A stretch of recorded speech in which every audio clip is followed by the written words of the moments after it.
Presiden Prabowo Subianto menerima Menteri Koordinator dan sejumlah menteri di bawah Kementerian Koordinator Bidang Pemberdayaan Masyarakat.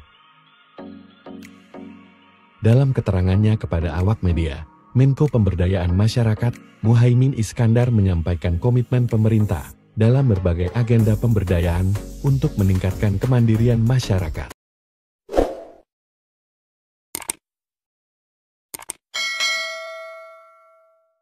Ya. Tadi sebagai Menko ya Gus ya. Tadi kan soal makan bergizi gratis atau seperti apa yang di highlight gitu dalam rapat tadi Gus? Ya, hari ini kita rapat koordinasi pemberdayaan masyarakat.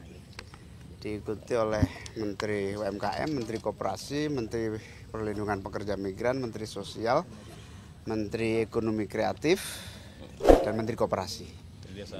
Kemudian Menteri Desa.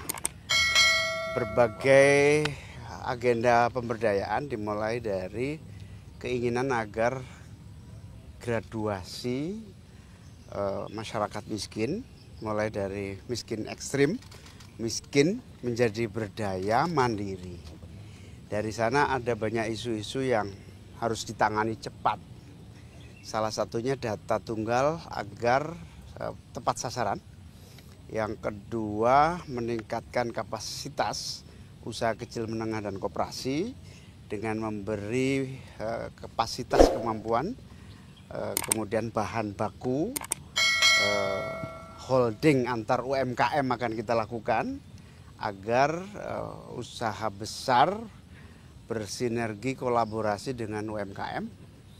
Lalu kita juga akan melakukan atas perintah Pak Presiden meningkatkan kapasitas dan kemampuan para pekerja migran yang ke luar negeri.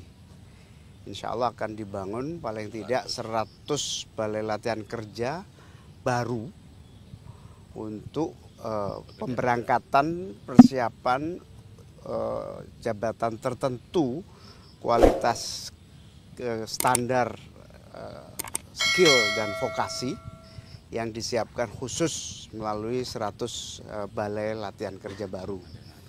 Yang kedua, dalam meningkatkan aksesibilitas untuk pendanaan, pinjaman sekaligus kemudahan finansial para UMKM, kemudian pekerja migran, koperasi, akan ada ekonomi kreatif, akan ada beberapa penanganan membuat semacam simpan pinjam atau kredit murah yang diberikan oleh negara pemerintah, baik melalui dana pinjaman bergulir yang ada di Kementerian Koperasi akan ditambah jumlahnya. Kemudian akan dibuat program khusus pinjaman untuk pekerja ke luar negeri. Buruh migran ini, pekerja migran Indonesia yang mau ke luar negeri membutuhkan uang untuk pelatihan, uang untuk cost structure, biaya tiket, keberangkatan, pelatihan, kemudian dokumen. Itu kita berikan pinjaman dengan bunga yang sangat rendah.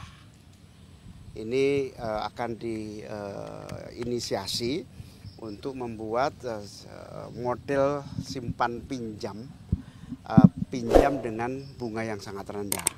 Ini akan kita tindak lanjuti dengan kementerian-kementerian terkait, khususnya Kementerian Keuangan, berbentuk uang pemerintah yang dipinjamkan kepada para pekerja migran, juga kepada UMKM. Contoh sukses PNM akan kita duplikasi gitu ya, menjadi PNM itu penanaman modal madani yang bergerak di bidang simpan pinjam ibu-ibu pelaku bisnis. Nah, ini akan diduplikasi untuk pekerja migran, duplikasi untuk UMKM, duplikasi untuk koperasi.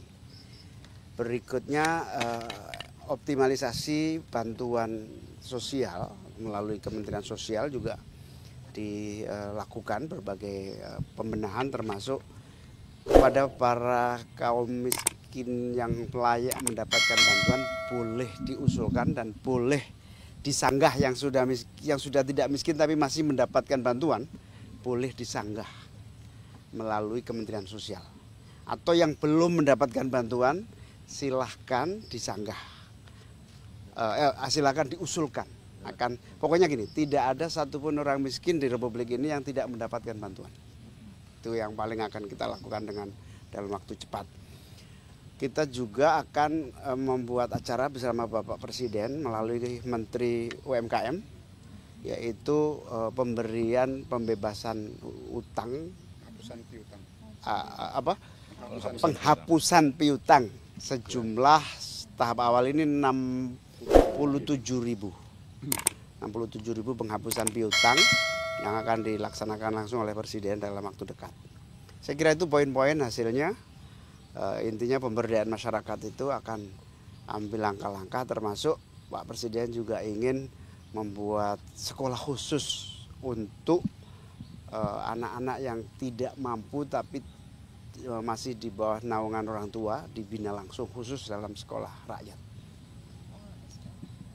Pak, tadi yang simpan pinjam itu nanti bentuknya koperasi atau seperti apa Pak? Kan selama ini juga udah ada KUR ya Pak dari BUMN? Ya, karena KUR, PNM, kemudian lembaga bergulir ada, tambah lagi, kita tambah. Tapi itu semakin banyak, intinya gini, punya pemerintah.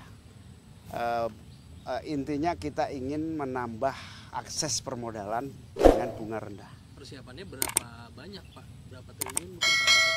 Ya bisa 20 triliunan total ini. Bentuknya kayak dana abadi pendidikan gitu. Dana abadi pendidikan, dana abadi bergulir.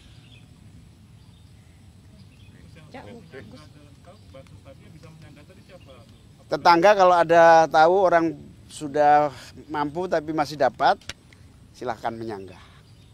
Bila tetangga ini udah kaya kok masih dapat PKH, silahkan. Ada aplikasi khusus dari Kemensos, online. Cek bansos. Cek bansos. Aplikasinya cek bansos, di situ ada usul sanggah.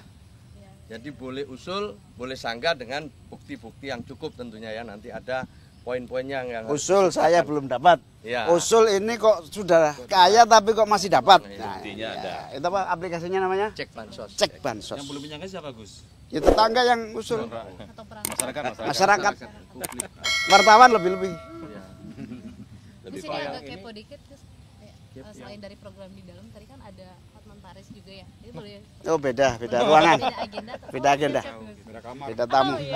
Beda pemberdayaan. Mungkin dilibatkan atau apa perannya begitu Gus. Oh enggak ada.